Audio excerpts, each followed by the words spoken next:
ஹரே கிருஷ்ணா. ஓம் நமோ பகவத்தே வாசுதேவாய. ஹரே கிருஷ்ணா. மகாபாரதம் ஆதி பருவம் பார்த்துட்ருக்கோம். கர்ணன் அர்ஜுனன் கிட்ட உன்னுடைய வாய்ச்சொல்லை நிறுத்தி அஸ்திரங்கனால் பேசு, உன்னுடைய ஆச்சாரியார் முன்னாலேயே என்னுடைய பானங்களால் உன்னுடைய தலையை வெட்ட போகிறேன் அப்படின்னு அர்ஜுனனுக்கு பதில் சொல்கிறாரு.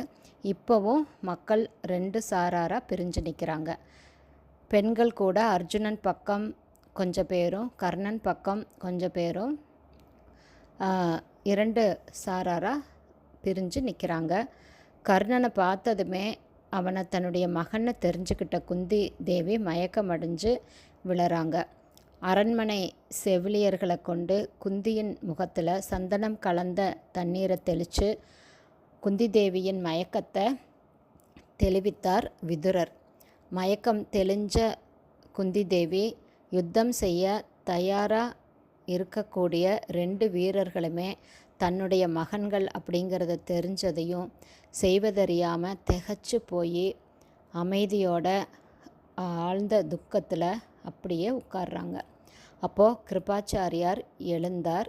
அவர் சொல்கிறாரு கர்ணனை பார்த்து, அர்ஜுனன் குந்தி தேவியோட இளைய குமாரன், பாண்டு மகாராஜாவின் மகன், கௌரவமான குலத்தை சேர்ந்தவன். அவன் உன் கூட யுத்தம் செய்ய காத்துட்ருக்கான்.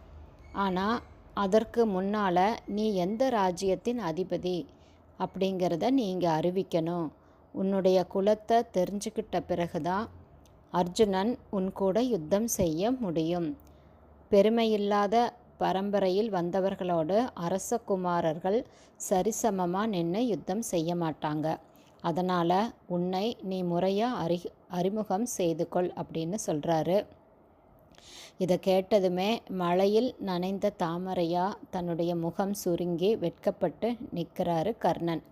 அப்போது துரியோதனன் கிருபாச்சாரியாரை பார்த்து, பெரியவரே, அரசன் அப்படிங்கிற தகுதிக்கு உடையவர்கள் 3 வகையானவர்கள் அப்படின்னு சாஸ்திரங்கள் சொல்லுது. 1 அரச பரம்பரையில் பிறந்தவர்கள், 2 வீரர்கள், 3வது படையை நடத்தி செல்பவர்கள். இதை தெரிஞ்சும் கூட ராஜ்யம் இல்லாதவனோட யுத்தம் செய்ய அர்ஜுனன் மறுத்தா இந்த அரங்கத்திலேயே கர்ணனை அங்க தேசத்துக்கு நான் அரசனாக்கிறேன் அப்படின்னு துரியோதனன் அறிவிக்கிறாரு.